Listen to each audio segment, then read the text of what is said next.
Olá! Estamos começando mais um episódio do Globo TechCast, o podcast de tecnologia da Globo. Aqui a gente te atualiza de todas as novidades do mundo da tecnologia, inovação e agilidade.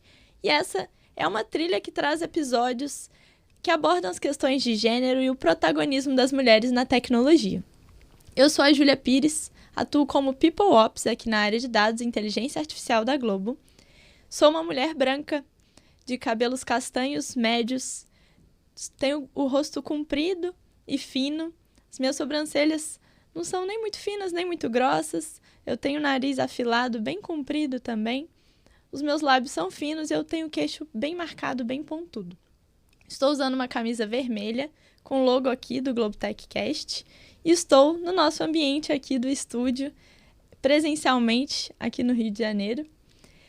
E bom, neste especial, a gente está gravando esse especial, onde a gente está num formato meio conversa com Bial, assim. E a ideia é a gente trazer histórias de carreiras de mulheres incríveis, inspiradoras na tecnologia, para a gente inspirar meninas e mulheres na nossa área, né? Uma área ainda majoritariamente masculina, onde tem muita luta ainda.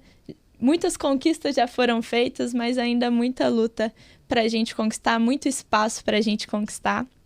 E hoje temos uma convidada especial demais, a Carla Winks, que foi a primeira editora de vídeo da cidade dela. Ela tem mais de 20 anos de carreira, é mãe solo, ela é avó.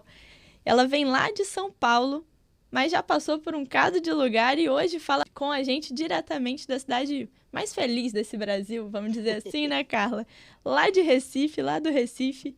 Então, bem-vinda, Carla. Você pode se apresentar e se autodescrever pra gente, por favor? Obrigada, é um imenso prazer estar aqui com vocês.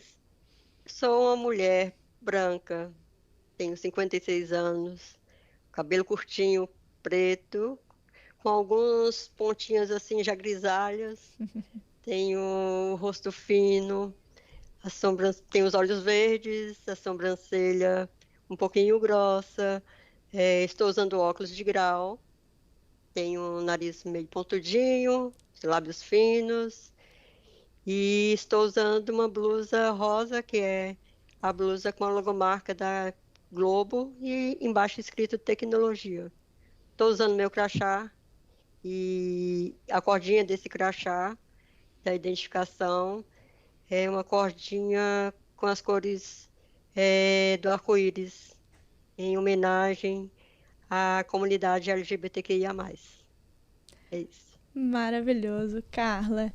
Bom, você tem muita história, né? Vamos falar um pouquinho dessa trajetória, né? Como chegou aqui na Globo para você? Eu queria, primeiro, obrigada, né, por você estar aqui com a gente, mesmo com essa distância toda. Você tem uma baita de uma Imagina. história que até é curioso falar no singular, né? São muitas histórias dentro de uma história. A gente, É, no nosso papo dos bastidores, descobriu que tem muitas nuances, né? Muitas possibilidades da gente abordar. hum. E aí eu queria começar pelo começo, né? Quando você começou sua carreira em agência de publicidade, né? Que você me contou, como que foi a sua inspiração? Quais caminhos te levaram para essa carreira de edição de vídeo?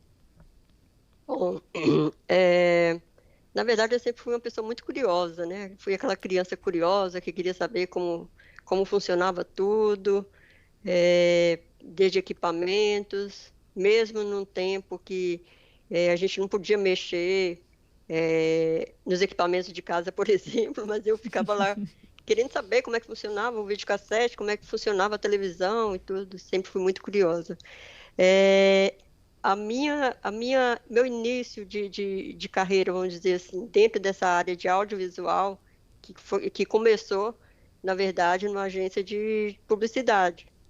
Eu ajudava como auxiliar mesmo, né, secretária, né, do departamento de criação, e depois passei a ser secretária do departamento de RTV, de rádio e televisão.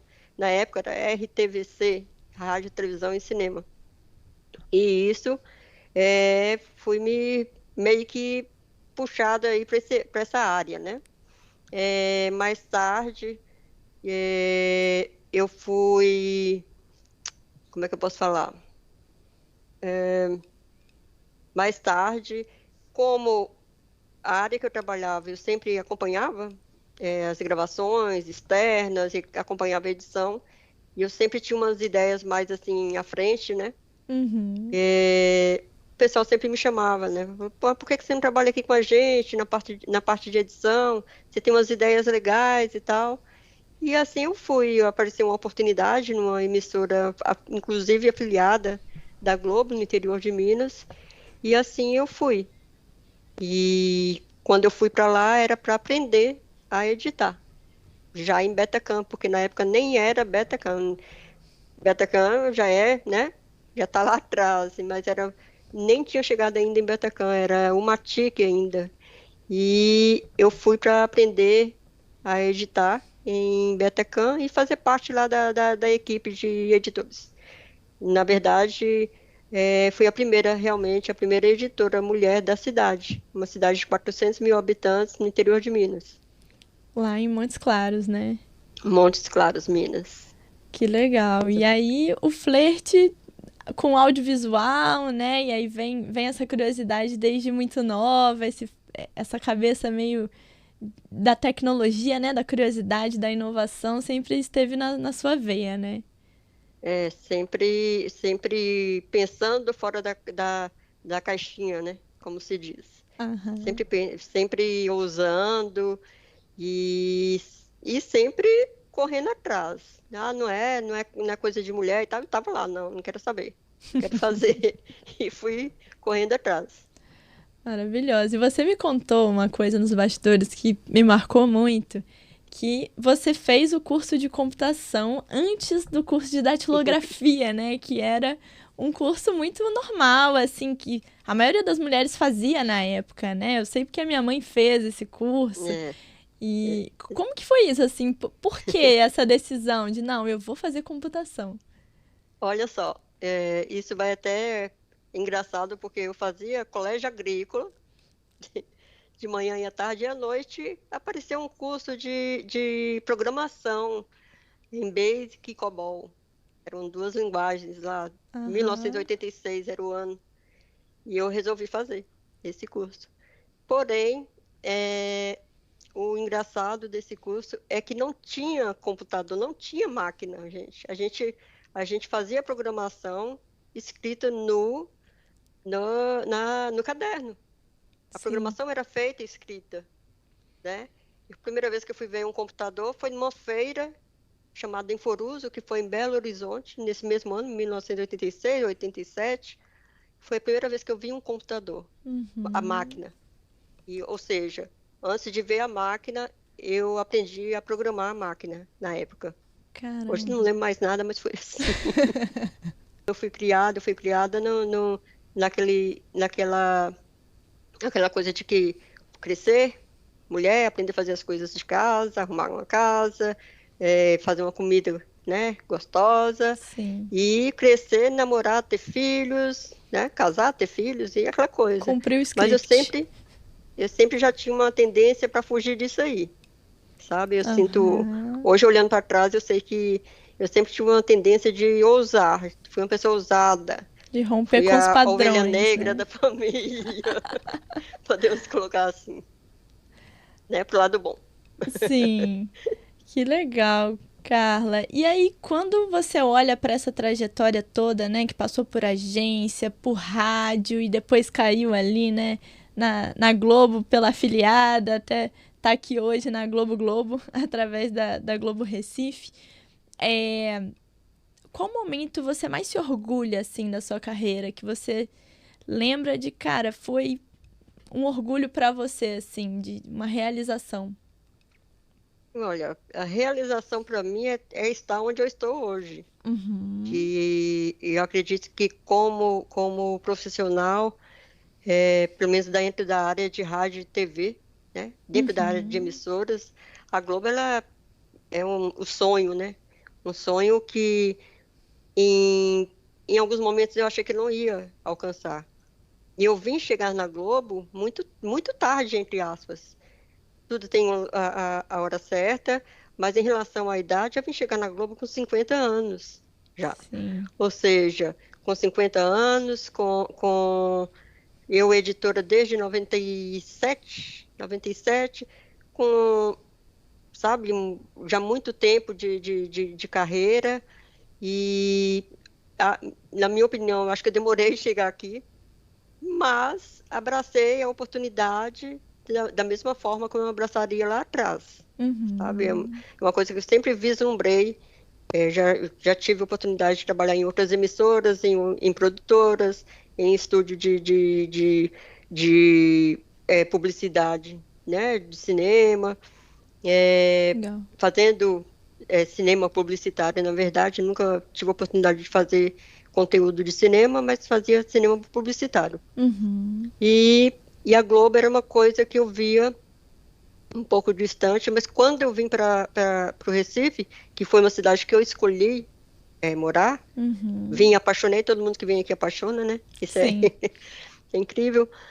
Mas quando eu vim para cá e tive a oportunidade, eu não pensei duas vezes. Eu abracei, porque eu sabia que eu ia estar num lugar é, onde eu ia de encontro a tudo que é novo, tudo sabe, tudo que acontece, iria acontecer aqui, né? E Sim. abracei. Abracei e fui, sem medo.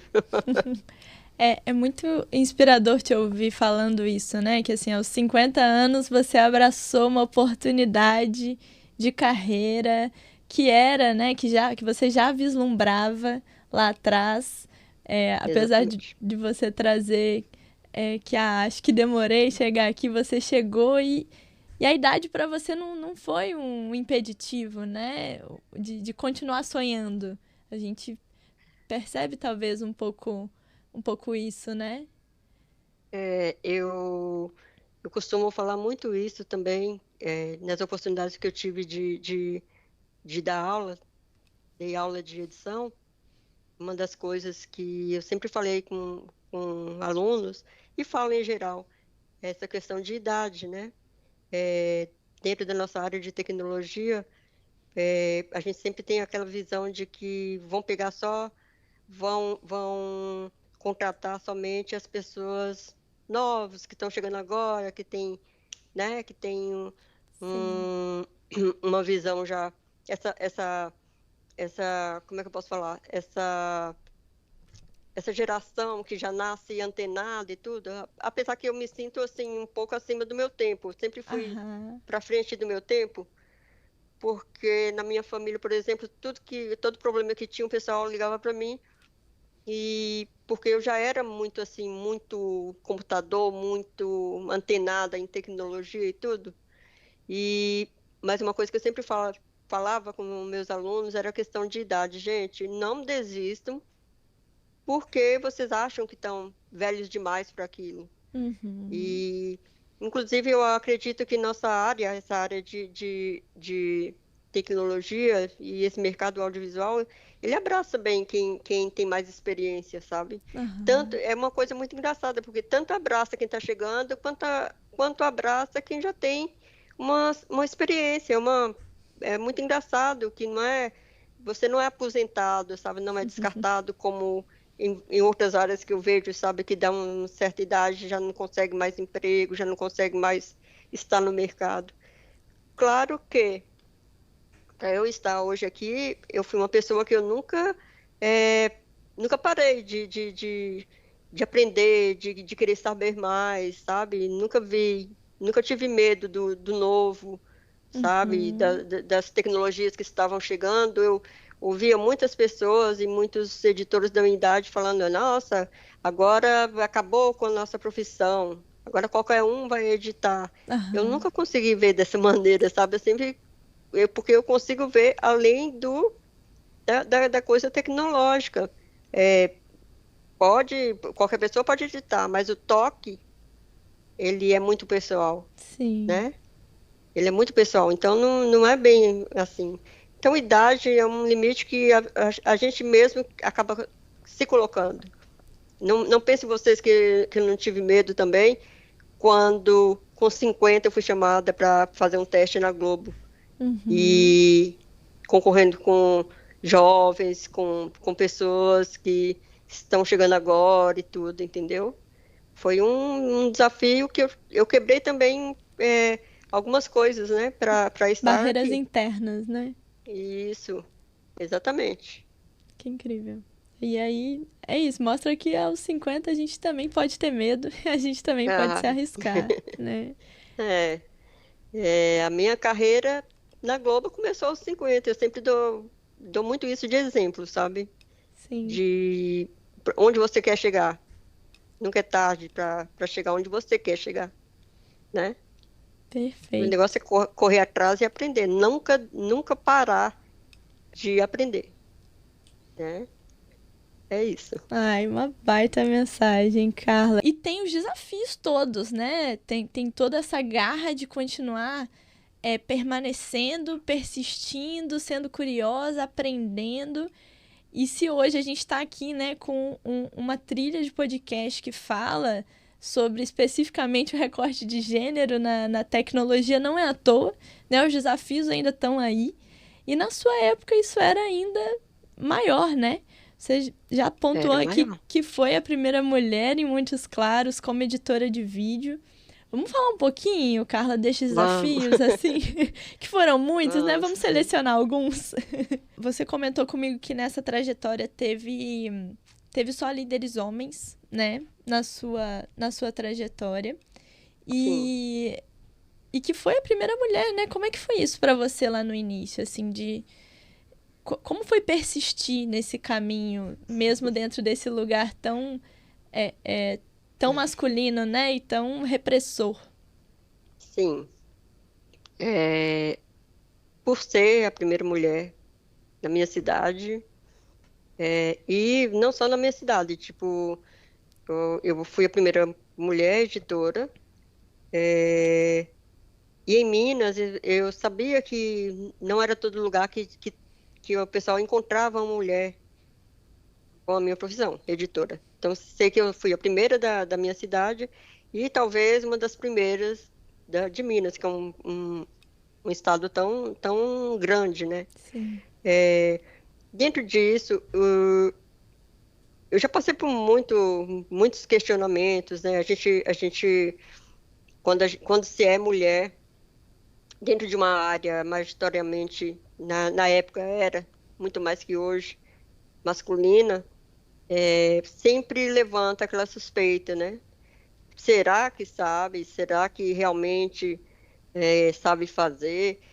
E até mesmo quando os erros apareciam, a suspeita era eu, mulher, né? Uhum. Então, algumas situações assim de, sumiu um arquivo. Você deve ter deletado. Uhum. Mesmo eu sabendo o que é deletar, mesmo eu sabendo qual é a tecla de deletar as coisas, mas por ser mulher, a gente sempre carrega esse peso. Então, sendo mulher, você acaba tendo que provar muito mais do que um homem para fazer a mesma coisa. Uhum. E além de provar, além de fazer, ter que provar o dobro para fazer, você tem que ainda ter a garantia de que aquilo que você fez deu certo, né? Sim. Então, assim, foram muitas situações de, eu não quero homem, eu não quero mulher, eu quero editar com homem. Muios sustos da pessoa chegar na ilha e chegar para editar, né? Clientes e tudo que às vezes vinha até de BH para o interior. Quando ia editar quem entrava na ilha, estava lá uma mulher, né? E, e algumas situações muito engraçadas, porque eu, né, nessa produtora no interior, onde que eu me agarrei? Eu peguei a ilha que eu trabalhava, que era uma ilha analógica, eu Uhum. sabia absolutamente fazer tudo que aquela ilha fazia. Eu aprendi. Por quê? Porque eu tinha que provar, Aham. entendeu? Eu tinha que provar. Então, a minha forma de provar era dominar tudo. Então, a ilha sabia o que ela fazia, o que ela não fazia. Quando sumia alguma imagem de algum monitor, eu já sabia o que era, né? E dessa forma eu conseguia permanecer no lugar onde eu estava. E eu sei Uhum. que para homem não tinha esse problema, Sim. sabe? Só o fato de ser homem, um editor homem, já é bom, entendeu? Já era bom, né? Sim. Eles não tinham que provar nada. E eu fui uma pessoa que eu tive que provar, né? Provar por ser mulher, provar por ser uma pessoa neurodivergente.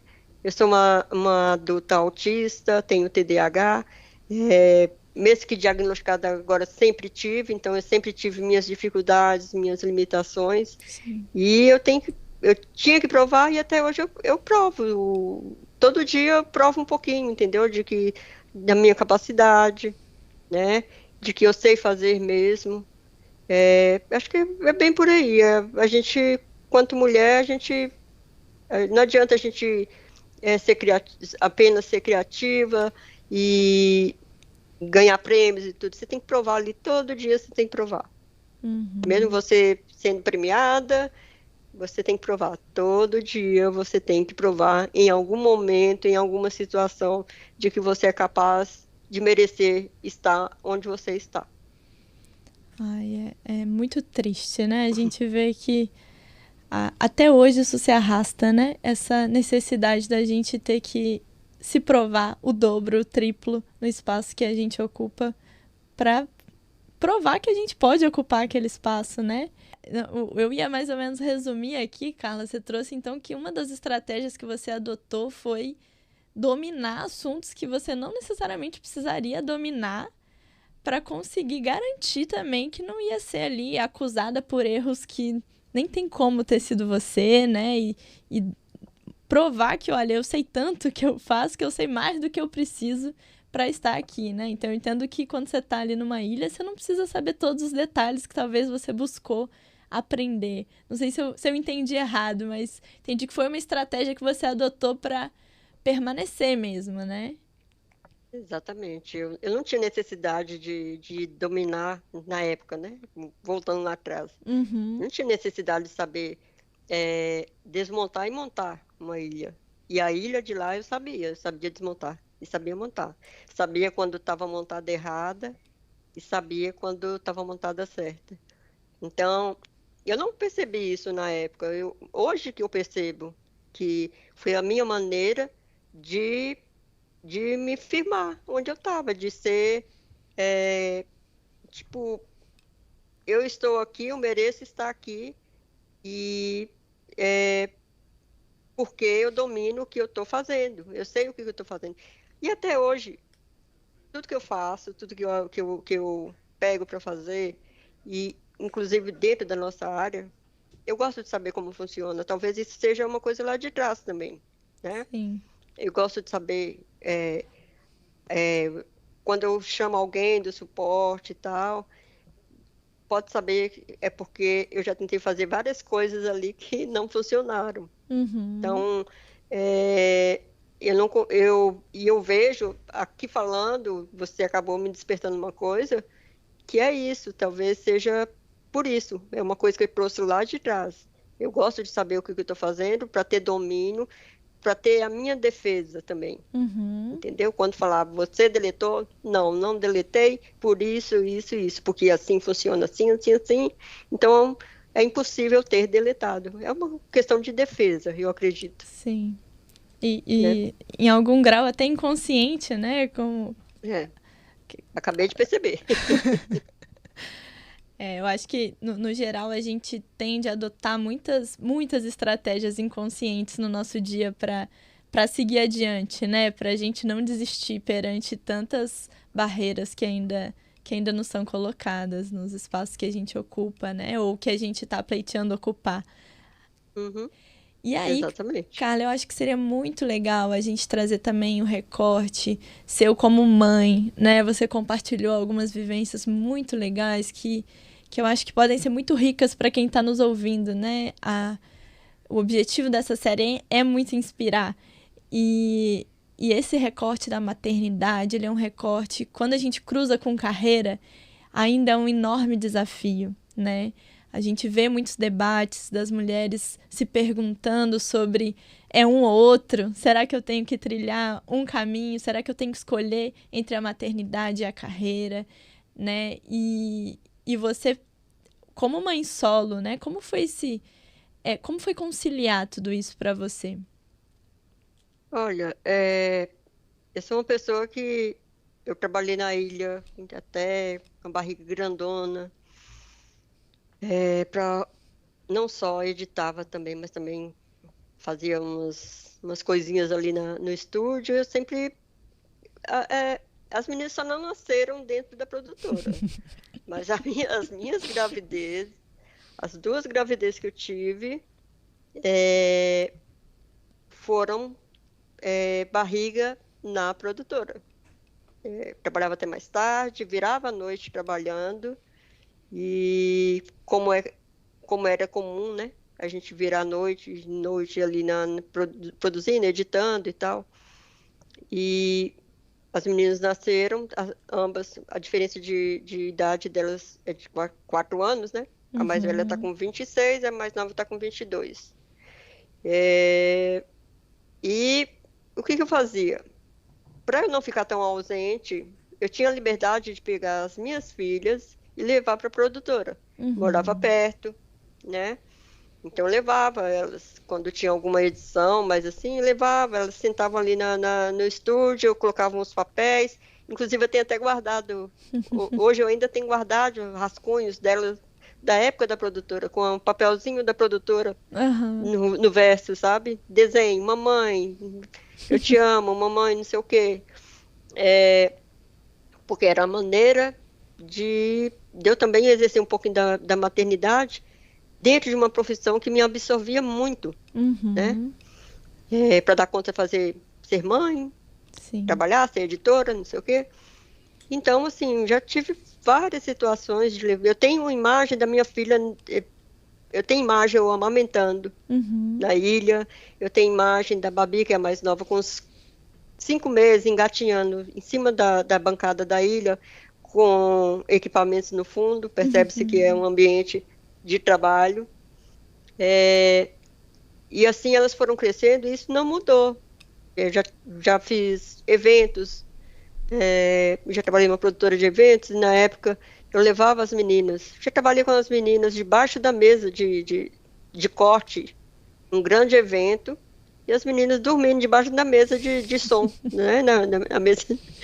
E eu lá, trabalhando e cortando aqui, as meninas dormindo, porque era uma forma de estar com elas, né? Talvez hoje não fosse um ambiente que elas deveriam estar, mas elas estavam comigo porque era a única forma de eu conciliar as duas coisas, né?